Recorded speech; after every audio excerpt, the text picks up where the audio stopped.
So we hired a controller. It's a new role. So Alex comes in and he is fluent in technology. So he's got an accounting degree and he spent 5 years in a mid-sized accounting firm, and he's fluent in technology. So Alex has an accounting team, but we only have one paycheck to write because his team are agents and he built them. He built them all here. So it's like an accounting team of 4 with 1 FTE. Yeah. It's very real. Welcome to the Value Factory Podcast, brought to you by OneAccord. We're all about helping businesses thrive and grow through leadership, strategy, and meaningful impact. Now, whether you're a seasoned executive or just starting out, our goal is to provide insights and inspiration to help you navigate your journey. Thanks for tuning in.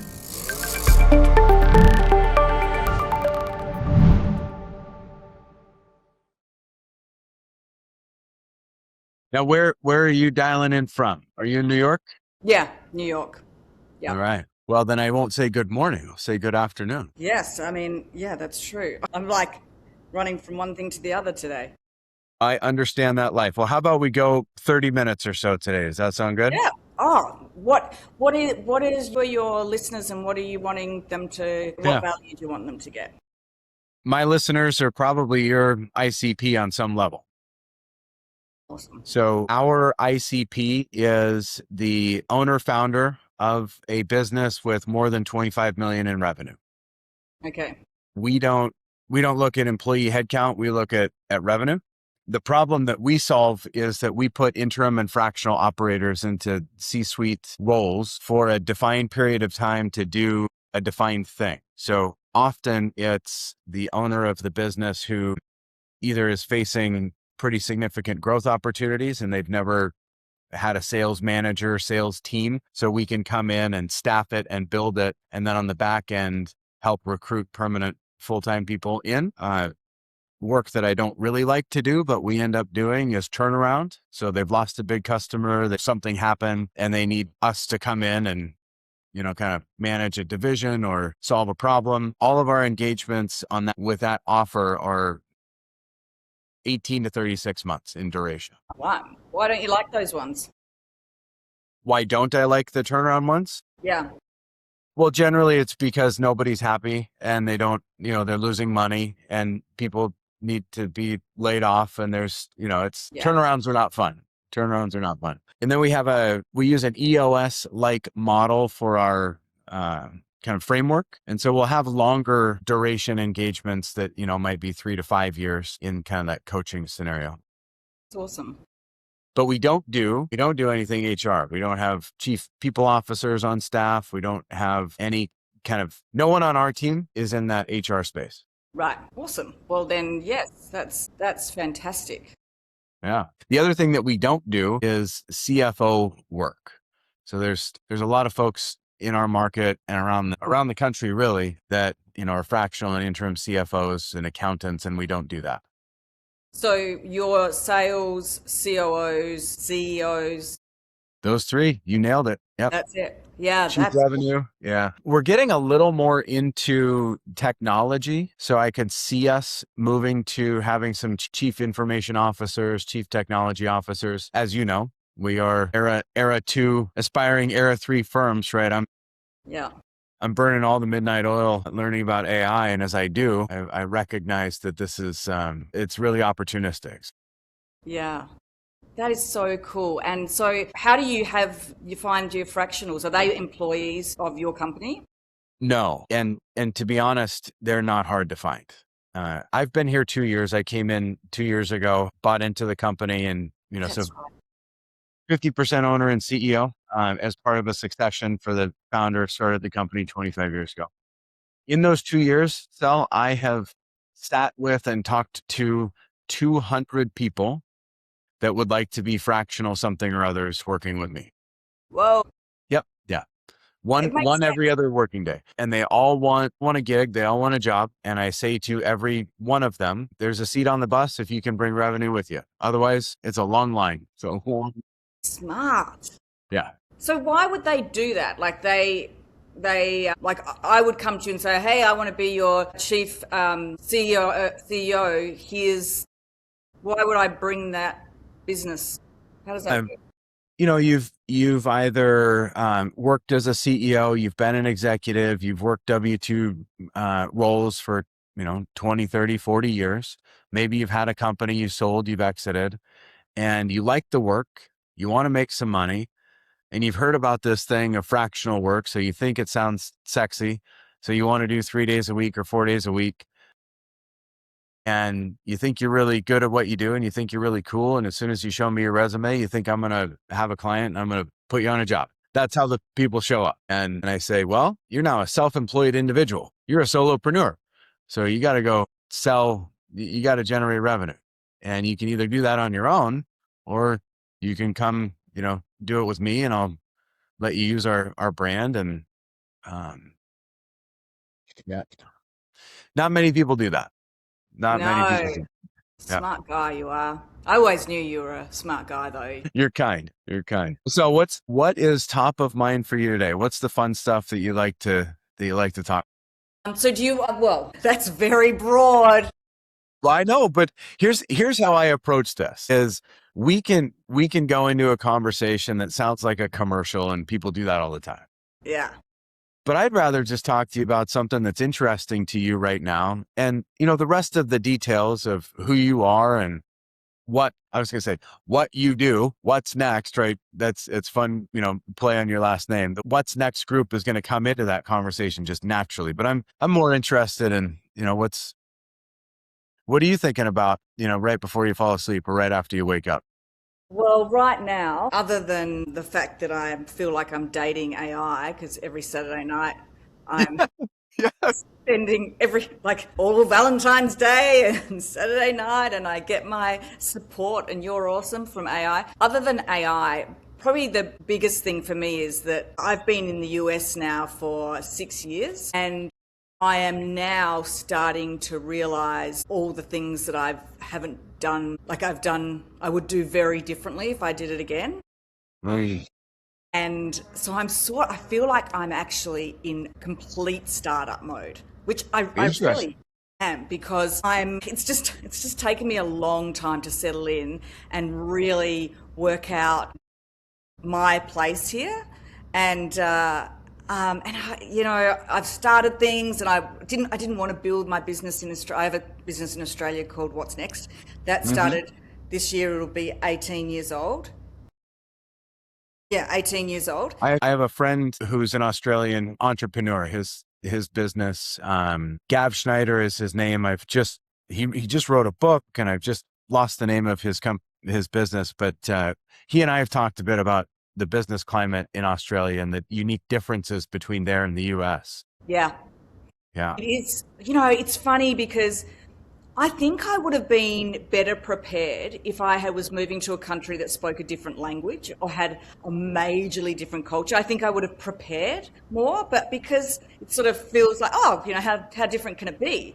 But anyway, yeah, so I started my actual business. It turns 19 this year. I have to remember, because I started it when my first son was 3 months old. And so I remember I did this whole party with my team when it turned 13, and I had balloons and we had a whole celebration. And then I was driving to the dinner, and I went, hang on a minute, Digger's not 13, it's 12. We turned 12 this year. So I celebrated the completely wrong year. So yeah, when I came to the US, I didn't want to build that business again. That business is a full service HR consulting firm. HR is a little bit different in Australia to here, but we'll basically, if you imagine a full service HR department in a big company, training, strategy, recruitment, industrial relations, we offer that for small to medium business. And how do you define small to medium, just to? Well, it's interesting what you were saying about the revenue. So in Australia, we would always have said, anything 10 to 60, 70 staff. And so it's where they're, and also the other thing is, in Australia, you don't get an internal HR person until you're probably 60, 100 people. Okay. Because it's different. So we would be able to be that full department for years in different capacities. And well, I should say we are still. And apparently they are very behind in, our clients in Australia is very behind in AI. My Really? CEO is just like, because I send all this stuff through that I'm learning here and the things that I'm implementing. And he's like, our clients are not even talking about it. And I'm like, because my clients are all like Collective 54 type people, so really Yeah. forward thinking. And so I'm like, well, I'm learning out like the business I'm creating with my clients because we're all going through this together. We are doing the same things. So in Australia, you say that somebody wouldn't bring in a full-time HR person until they're about 60 FTE or 60 staff. Where do you see that occurring in the US? What's the trigger point? Yeah, so here I noticed, so one of the things I noticed straight away was that people would bring HR in really small, like 10 people. Yeah. Is that because there's more rules and regulation? There's more things to pay attention to in the US? Like there's more to manage? So, well, I've got a few thoughts on this. So one is like, we don't do like benefits, you know, how like the healthcare benefits, all of that. Australia doesn't do that. We have way tougher industrial relations laws though, and we get a lot of work because, you know, our clients are getting unfair dismissals against them and this against them. So that brings in a lot of work. But so when I came here, I was like, I'm going to focus on the part of our business that's around culture, strategy, performance and engagement. Like how do we actually get people to perform so the owner can achieve their business goals? And so when I first got here, I would go around and say, I've got a HR consulting firm, and people say, oh, okay, what benefits do you, or whatever. And I'm like, no. And so I was constantly for like 9 months, I was like saying what I wasn't. And I was like, I've really got to fix this. And so I kept I said, I'm not going to use the word HR anymore. I'm just going to talk about the performance and engagement.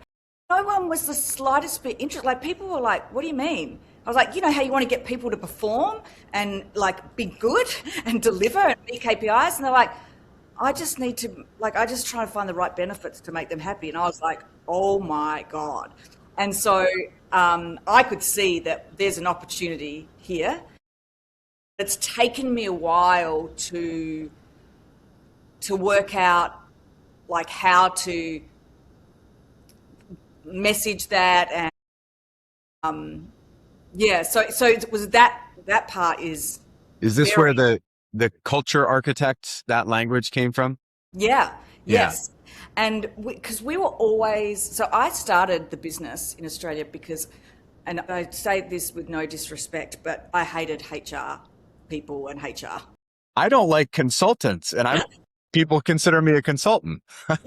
Yeah. So I'm with you. I was like, this HR industry sucks. Like I'm going to start a business that is because I hate HR and I'm going to disrupt the space. Like that was the whole start of it. I love it. I love that. And so my whole brand over there, What's Next brand, has been about that we are commercial. We come at everything from the CEO, the business's point of view, not the employee. And how do we get, if the business needs to achieve this, then how do we get the people there? Not how do we make sure everyone's happy? And that's like part of it, but not really, but very commercially focused. And so here, we've always worked from the point of view of, well, as I said, you know, what is it that makes people perform and engage? Like what actually is it at the end of the day? Because it's not the pool table back in the time. Anyways, it's like,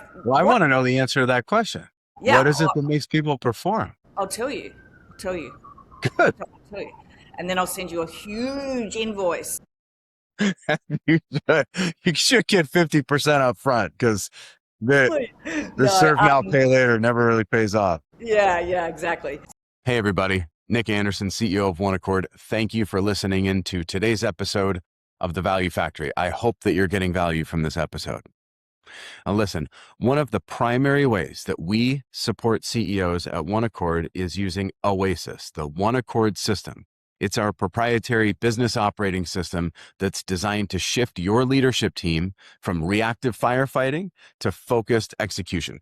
We provide the framework that will align your vision with your strategy, ensuring sustainable growth and clarity at every level of your organization. To learn how OneAccord can support your company today, click the link in the show notes or our bio and get connected with one of our senior leaders. And now back to the show. So what it is that people want to be able to know what success looks like know what a good job looks like, do work that they enjoy and that they're good at, and have the resources to do it well. It's got to be more complicated than that, Sel. Come on. It's seriously not.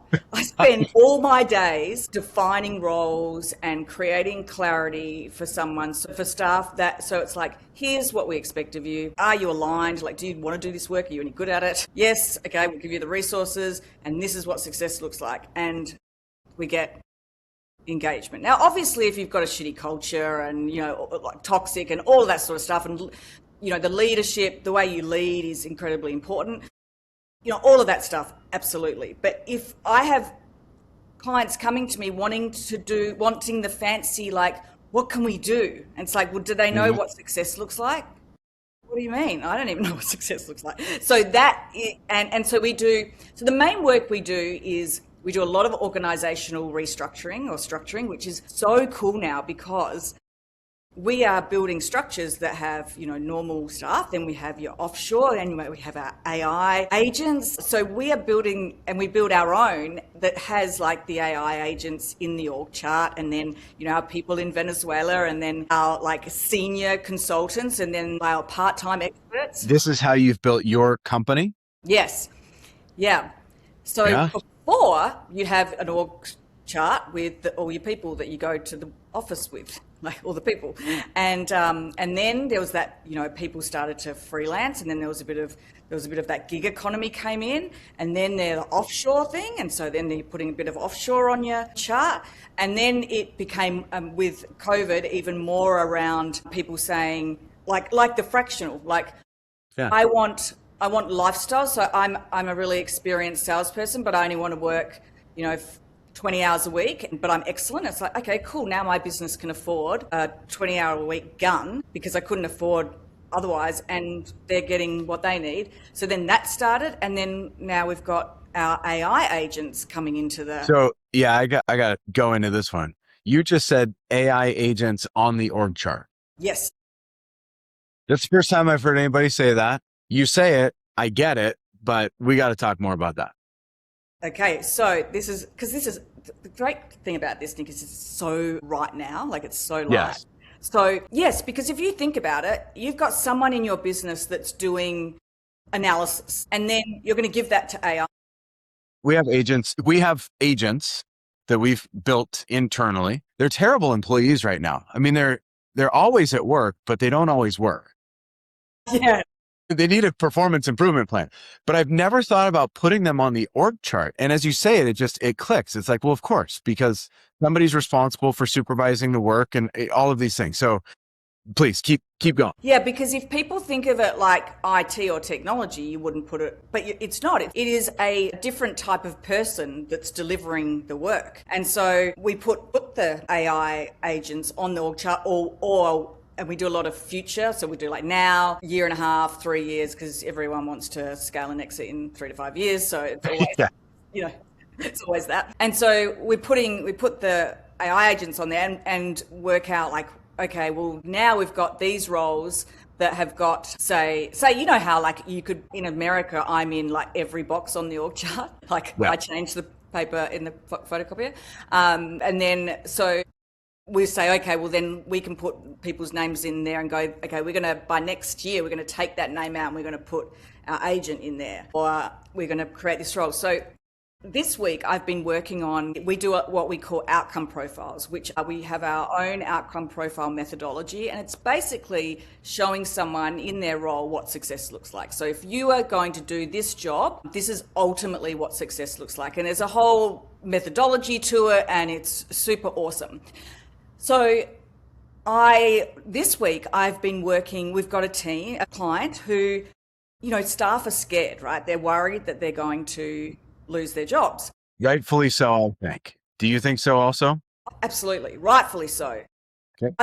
I think well, you're younger than me, but I think we're lucky to be our age because we have that wisdom and that experience that we can utilize the AI really well in the sense of, we know a question to ask a consultant level question to ask, which someone else with no experience doesn't. So we've sort of got to sneak in through, I think. But so what we've did was we created an outcome profile for this role, and it's got, then how it's normally set up. So basically their job and what's expected of them.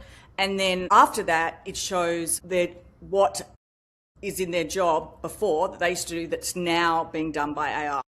So it's like their support person, it's like their assistant is on their outcome profile with their responsibilities, and we're then doing transition plans. So what we're trying to do is we're saying, if I said to you, okay, Nick, we're going to be bringing in a lot of AI, and you're like, and I go, okay, so here's your new outcome profile. You can see it's a full role. It's got clear responsibilities. It's valuable, but you'll notice that all of these things you won't be doing anymore.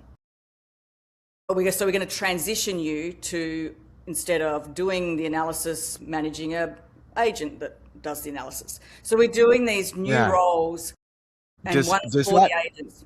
Is it disingenuous? Like, I don't know. When I hear you say that, I want to say to this person, listen, we're actually going to promote you into a supervisory, like a managerial role. It's just that your employees are going to be robots. Yes. And from that come advancement opportunities. But is that, am I BSing myself or the people, or is that real?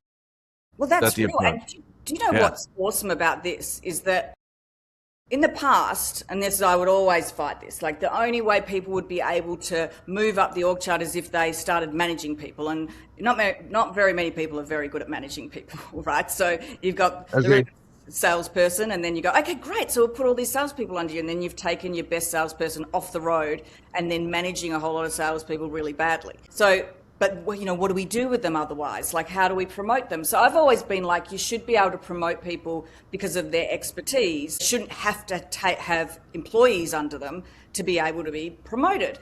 Now we've got an opportunity for all those people that aren't any good at managing people and leadership and all of those things can now have a responsibility for a whole lot of people, robots, and they don't need to have the skills. Yeah, it's so true. I saw there's a K chart, like a K graph. So if we've got a line going up and to the right of growth, whatever, and I don't remember the details, but at some point that line splits and it goes, this way, right? And the downside is saying this is what happens to individuals who are not competent and fluent with technology. Yeah. We'll call it AI. But then the inverse is true, ramp up for those who are. Making it personal, we've got 4 teenagers. Our 2 oldest are 19. They're about to be 20, so still teenagers. And our youngest is 15. And we say around the house all the time, like, y'all need to know how to work with agents. You need to know how to build it, vibe code, engage. Yeah. Because there is going to be a real cut line, a demarcation in, I think I'll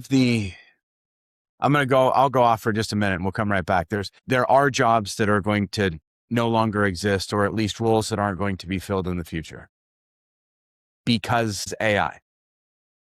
Also, because AI, there's an emergence of a whole new field of entrepreneurs, solopreneurs, independent, like just individual single shingle people that are it's almost like we're going back 200, 300, 400 years ago when a person just did a thing to make a living, to provide for themselves and their family. They can just use these software technologies.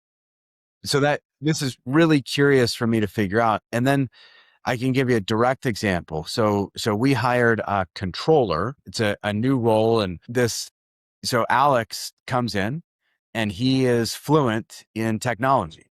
So he's got an accounting degree and he spent 5 years in a mid-sized accounting firm, and he's fluent in technology. So Alex has an accounting team, but we only have one paycheck to write because his team are agents and he built them. He built them all here. So it's like an accounting team of 4 with 1 FTE. Yeah. It's very real. It's awesome. I mean, how awesome is that? Hello again, it's Nick Anderson. Thank you for tuning in to The Value Factory. I hope that you're getting value from this episode. Now listen, if your organization is facing a leadership gap, OneAccord provides fractional and interim C-Suite executives. Now these are men and women who deliver immediate clarity and measurable results. Our seasoned leaders integrate quickly into your team to drive strategic initiatives and maintain momentum without the long-term overhead of a full-time hire.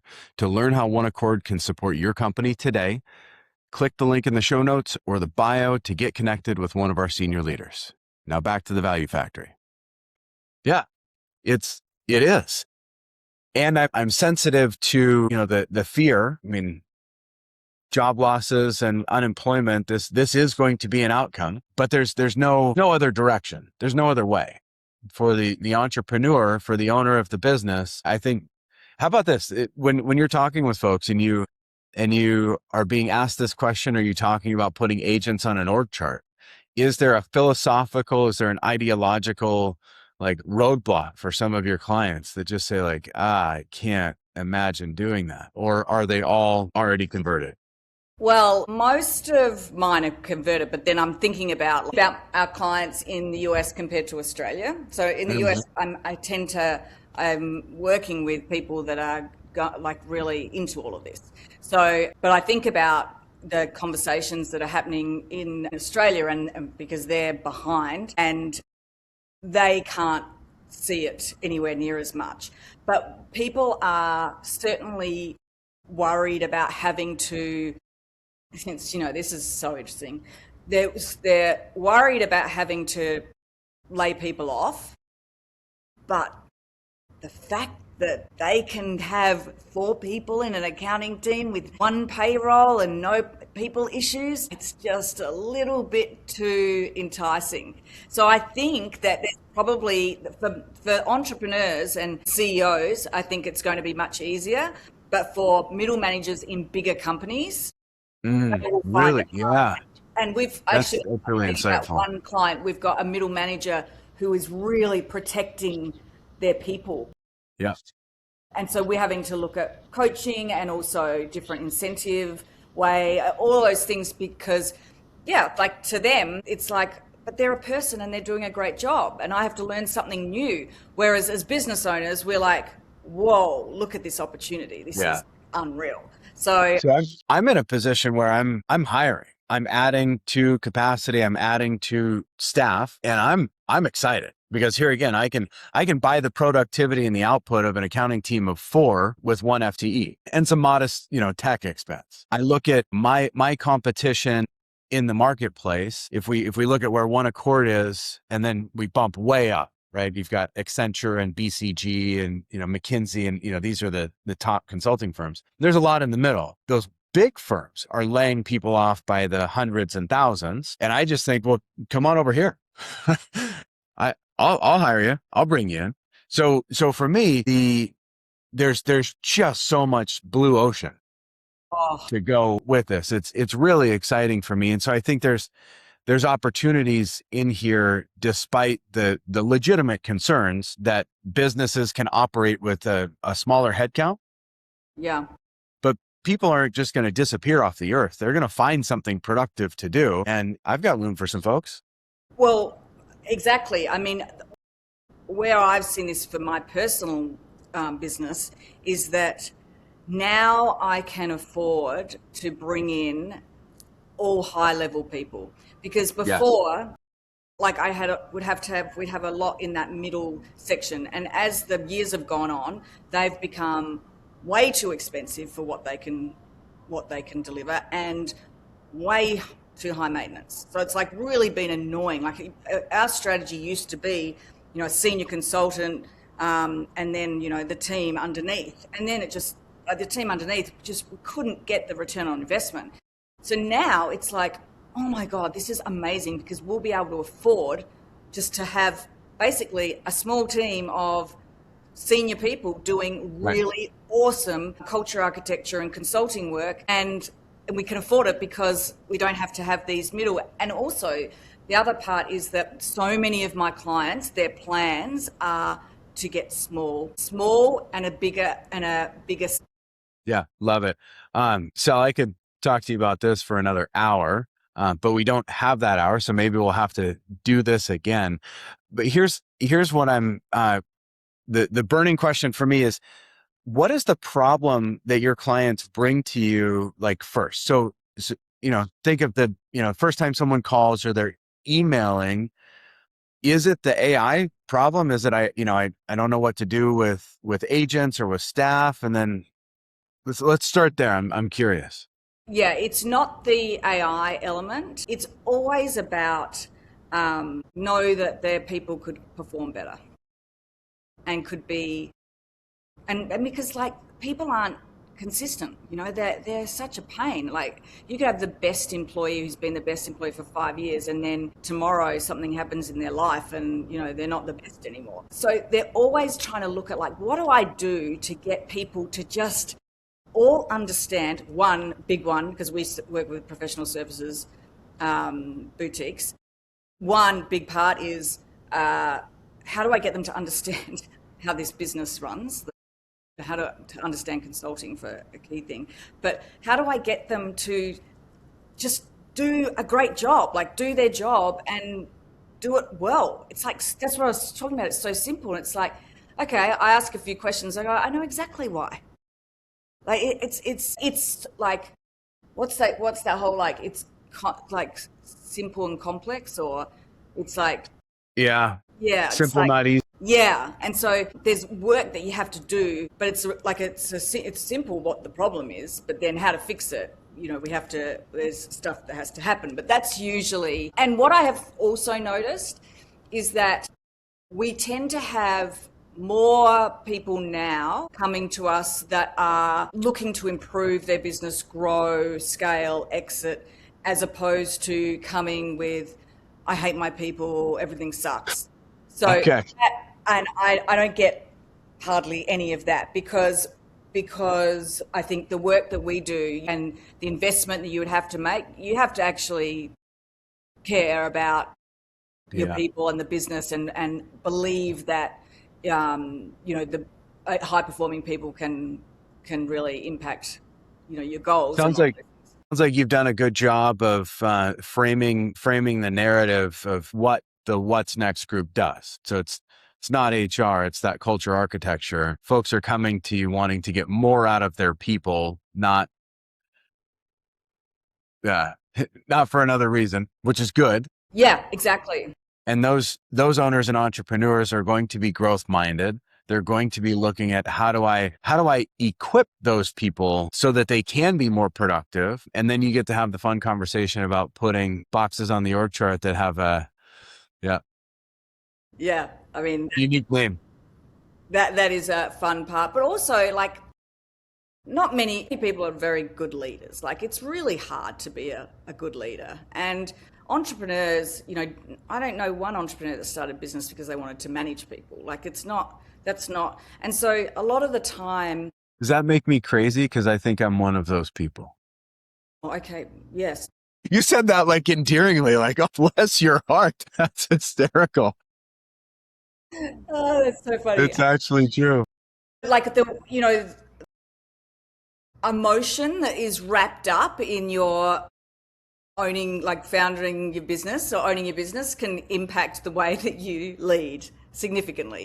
So, a lot of time they just need to do things a little bit. We just need to make some tweaks in like the communication or how they're asking them to do whatever, or often just giving way too much and not holding anyone accountable. There's a lot of that. So, but as you said, people come to my business in the US here with like, I want my business to be better. Like this is cool. Like what are the cool things that we can do? And we've always been like wanting to disrupt the space. So we've always tried to go, well, like what is it really that you could do? Like we're not here for compliance. We're here for like, what could we do? Let's be inventive.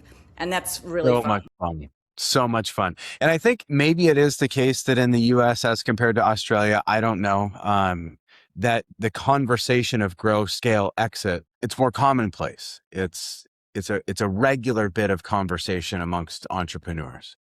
Yeah, I mean, there's so many reasons that there's differences. Yeah, that like the differences in relation to business and how you do business and how you think about it is night and day. And which, you know, you don't expect. Well, I didn't really expect it to be so much so. Mm-hmm. But you know, you know, I'm a dreamer and I wanted to see if I could make it in the hardest city in the world. And I'll get back to you about whether I do or not. Well, I don't know. I think you're doing it. I mean, just knowing that we were sitting side by side, shoulder to shoulder, maybe on our first or second date with AI, as it were, learning these technologies. And it's really fun to be doing this kind of not bleeding edge, but we're definitely early amongst our peer group. The way I see it in the world is the solopreneur has the greatest opportunity to build with AI because they don't have anybody to ask. They don't have anybody's hearts or minds to change. They can do whatever they want. And the tech is just popping off every day. Yeah. You can get a little shiny object syndrome and get distracted. But I think the solopreneur, there's never been a better time in history for somebody, for the conversation going on as the idea guy can actually turn that into something. Yeah. And then you go up to the very large enterprise where they've got lots of money and they've got R&D and they can experiment. But in the middle, which are the clients that we serve, those 50, 100, 75, $200 million companies, they've got resourced, but they've also got the way we do things. They've got legacy and history and they've got people, and they've got to figure it out on their own in a different way. And so I'm just really enjoying like being right alongside them in this journey. And it sounds like you are too, where you're. Yeah. I mean, we're all like, even with a client yesterday, we were like, they showed me something. I was like, oh, that's awesome. Okay, this means that we can do this with what the part I was doing. And she was like, isn't it awesome that we're just all learning together? And I was like, yeah, it really is, because it means you can experiment a little bit alongside your clients and they're not afraid. Like, it's like, I want to try something, I haven't done it before, but I've got a feeling that this could be the thing that works. And people are open to it. Could be the thing. Yeah, you don't have to be like, I've got the answer, I know exactly what to do, here it is. I mean, we've never been like that. But yeah, now it's like, it's cool when you look at your clients and you go, you know what, I would choose all of those ones again, as opposed to other times in my business life where I've been like, I don't like many of these. That is so good. I was reading your blog on values and I'm reminded of just one line in there where you're showcasing a way to frame values. And you said, we're passionate, which means we fight when things get tough. Yeah. And that translates here in this space when things are new, like there's curiosity. So we dive in with our clients and we figure it out. I love that. It's so fun. I want to pick up this conversation again, and maybe in 2 weeks there's going to be some revolutionary technology, and we can talk about that. But I just think for anyone listening that has that problem that Sel talked about, how do I get more out of my people? Because I'm a growth-minded entrepreneur. That's the problem that you solve. And then I think about layering this in. You mentioned at one point in our conversation, you and I have some experience, and so we know how to use the technology. As our clients are experimenting with these new technologies and imagining putting agents on an org chart, they need a guide. But it's better to climb Everest when you've got a Sherpa. Yeah. It's better when you're doing these things to do it with somebody who's got some scrapes and bruises and some history and knows some things. And so what better partner to experiment with these things around, particularly when it comes to culture and architecting culture in a new era, than somebody who's expert at that. So I make that a plug for you, because I think you're out there doing the thing. Yeah, well, thank you. And I appreciate that, because one of the things that has set my business apart is that I'm exactly like all my clients. I've gone through, all the same things that every one of my clients have. I've had huge growth and then nearly lost everything overnight, and then lost my marriage, and then went international, just done all these different things, had staff walk out, steal IP, all the stuff. and then, be going really well and go, wow, I'm really successful. Let me get a fancy bag. And then going, well, that's bullshit. So, all of those things. And so I think that it is part of how we like to work, is that I'm doing this myself. Like I did this myself. So that's why I'm telling you not to do it, or you should do it like this. So yeah, I agree. And I think that a lot of the time it's just having someone to be able to say, well, had you thought about this? And then I hear a lot of like, oh, people will feel this or they'll think that. And I can say, not if you put it this way. Not if you say it that way. Just things like that can be game changers. It's one sentence that represents a decade of experience, right? That's the value. Sel, thank you so much for joining us on the Value Factory. Look forward to doing this again and seeing you again in person at an upcoming Collective 54 retreat, I hope. Yes, I'll be at the next one. Will I see you there? Yes. Yes. Okay. Well, because when we were learning clay, we're like, what's happening here? Yeah. My mind was being very crunched at that moment. Cool, right though. with you. Okay. Yeah. Thank you so much, Nick. I've loved talking to you, so it's great.